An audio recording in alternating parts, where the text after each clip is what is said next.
কৌশিকী অমাবস্যা। হিন্দু ধর্মে অমাবস্যা তিথিকে অত্যন্ত পবিত্র এবং গুরুত্বপূর্ণ তিথি হিসেবে মানা হয়। প্রতি মাসে একটি করে অমাবস্যা তিথি আসে। কৃষ্ণপক্ষের চতুর্দশ তিথির পরে আসে অমাবস্যা। সেটি হল কৃষ্ণপক্ষের শেষ তিথি। ভাদ্র মাসের অমাবস্যা তিথি ভাদ্রপদ অমাবস্যা বা কৌশিকী অমাবস্যা নামে পরিচিত।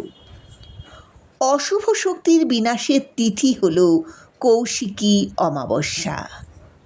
ভগবান ব্রহ্মার থেকে বর প্রাপ্তির পর শুম্ভ ও নিশুম্ভের অত্যাচারের মাত্রা চরম সীমায় পৌঁছেছিল। তাদের অত্যাচারে ত্রিলোক অশান্ত এবং অতিষ্ঠ হয়ে উঠেছিল। দেবতারা স্বর্গরাজ্য থেকে বিতাড়িত হয়ে দেবী পার্বতীর শরণাপন্ন হয়েছিলেন। দেবী তখন নিজের দেহকোষ থেকে এক ভয়ঙ্কর শক্তির জন্ম দেন। সেই শক্তি দেবী কৌশিকী। ভাদ্র মাসের অমাবস্যা তিথিতে দেবী কৌশিকী শুম্ভ এবং নিশুম্ভকে বধ করে ত্রিলোকে শান্তি এবং ধর্ম প্রতিষ্ঠা করেছিলেন। তাই দিনটি অশুভ শক্তির বিনাশ ও শুভ শক্তির উদয়ের প্রতীক হিসেবে পালিত হয়। আবার মা তারার আর এক নাম কৌশিকী। এই দিনেই দশ মহাবিদ্যার অন্যতম দেবী কৌশিকী মর্তে আবির্ভূত হয়েছিলেন। 1274 সালে তারাপীঠ মহাশ্মশানে মহাসাধক বামাখ্যাপা শ্বেত শিমুল গাছের তলায় সিদ্ধি লাভ করেছিলেন। এই দিনই মা তারা সাধক বামাখ্যাপাকে দেখা দিয়েছিলেন। এই কারণে তারাপীঠে সাড়ম্বরে কৌশিকী অমাবস্যা পালিত হয়।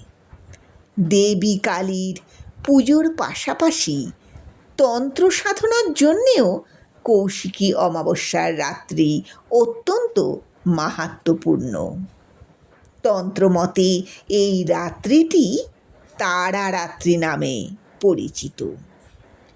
সাধক বামদেব তাঁর তারামাকে ডেকে ডেকে যখন দেখা পেলেন না, তখন একদিন রাগে দুঃখে তারা মায়ের শিলামূর্তি ধরে ভীষণভাবে কাঁদতে আরম্ভ করেছিলেন। সেই রাতে মা স্বপ্নে বামদেবকে বলেছিলেন, ভাদ্র মাসের অমাবস্যার দিনে কুশের আসনে বসে আমার পুজো করবি, আমি তোর কাছে আসব। সেই মতো বামদেব পুজো করলেন। অমাবস্যার রাতে সেই শিলামূর্তি থেকে মা তাঁর সন্তান বামদেবকে প্রথম দেখা দিয়েছিলেন। সেই থেকেই কৌশী বা কৌশিকী অমাবস্যাকে তারাপীঠের তারা মায়ের আবির্ভাব তিথি বলে মানা হয়। এই দিন তারা মায়ের বিশেষ পুজো আরতি হয়ে থাকে। দূর দূরান্ত থেকে বহু ভক্ত, সাধক, তান্ত্রিকরা মন্দির এবং মহাশ্মশানে আসেন। পুজো, পাঠ, হোম, যজ্ঞ করেন। মায়ের কৃপায় সকলের মনস্কামনা পূরণ হয়।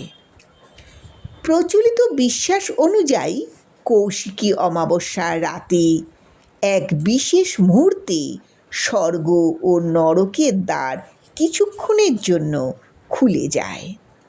এই সময় শুভ ও অশুভ শক্তির সমন্বয়ে সাধক তাঁর সাধনা সম্পন্ন করতে পারেন।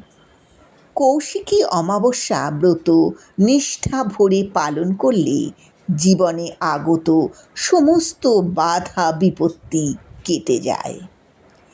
তন্ত্রশাস্ত্রে কৌশিকী অমাবস্যা বিশেষ গুরুত্বপূর্ণ। বলা হয় এই দিনে তন্ত্র সাধনা করলে জীবনের অশুভ শক্তি দূর হয়। দেবী কৌশিকীর কৃপায় ভক্তের জীবন শুভ শক্তিতে ভরে ওঠে। সাধকের মতে এদিনের সাধনা 10 গুণ বেশি ফলপ্রসূ হয়।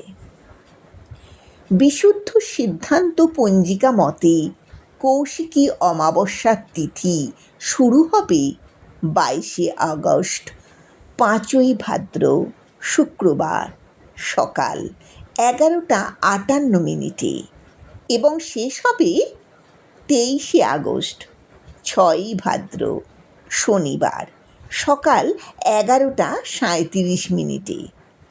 গুপ্তপ্রেস পঞ্জিকা মতে কৌশিকী অমাবস্যা তিথি শুরু হবে 22শে আগস্ট বেলা 11:54 এবং শেষ হবে 23শে আগস্ট শনিবার বেলা 12:22 42